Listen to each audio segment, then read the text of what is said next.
பிரம்மாவுக்கு அம்மா வாக்கு கொடுக்குறாங்க, இந்த இடத்துல நீ இருந்து என்னை தேடி வர்ற மக்களுக்கு விதியை மாற்றி கொடு அப்படின்னு சொல்லி கட்டளையிட்டு இருக்காங்க. அதனால் அங்கே வந்து விதிமாற்றம் பிரம்மாவாக அங்கே சரஸ்வதி தேவியோடு அந்த பிரம்மா வீற்றிருக்காரு.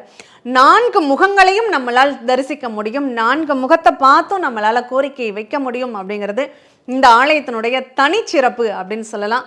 கண்டிப்பாக அந்த பிரம்மாவினுடைய அனுகிரகம் நம்ம எல்லாருக்கும் நிறைவாக கிடைக்க வேண்டும். அந்த காத்யாயினி அம்மன், பச்சைவாளி அம்மன், அவங்களுடைய பரிபூர்ணமான அருளும் எல்லாருக்கும் கிடைக்கணும். யாருக்கெல்லாம் ஒரு தாயாக, ஒரு சகோதரியாக ஒரு அன்னை தேவைப்படுறாங்களோ அவங்கெல்லாம் இந்த ஆலயத்துக்கு கண்டிப்பாக போங்க. அங்கே கூடுதலாக அங்கே முருகன் தான் எல்லாமே. அந்த முருகனை கையில் அமர்த்திய திருக்கோணத்தில் அங்கே உற்சவமூர்த்தி முருகன் வச்சுருக்காங்க.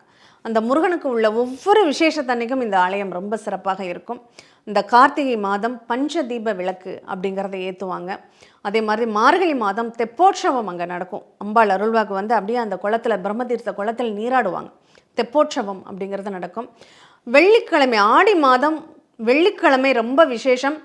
நம்ம ஒரு இருமுடி கட்டி சபரிமலைக்கு போகிறத பார்த்துருக்கோம். இப்போ நிறைய சமீப காலங்களில் மேல்மருவத்தூர் போகிறத பார்த்துருக்கோம். இந்த அம்பாளுக்கு இருமுடி கட்டி இங்கே வழிபடுறாங்க. பால்குடம் எடுத்து வழிபடக்கூடிய ஒரு நிகழ்வு ஆடி மாதம் நடக்குது. ஆடி மாதம் கடைசி வெள்ளிக்கிழமை அங்கே விசேஷம், ரொம்ப திருவிழாவாக கொண்டாடுறாங்க.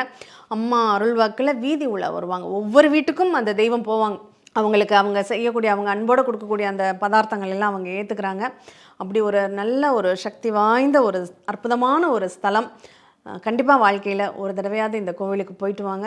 உங்களுக்கு வாழ்க்கையில் எல்லா நன்மைகளும் கிடைக்கிறதுக்காக அந்த பிரம்மாவின் அனுகிரகம் பரிபூர்ணமாக கிடைக்கட்டும்னு நாமளும் பிரார்த்தனை பண்ணிக்குவோம்.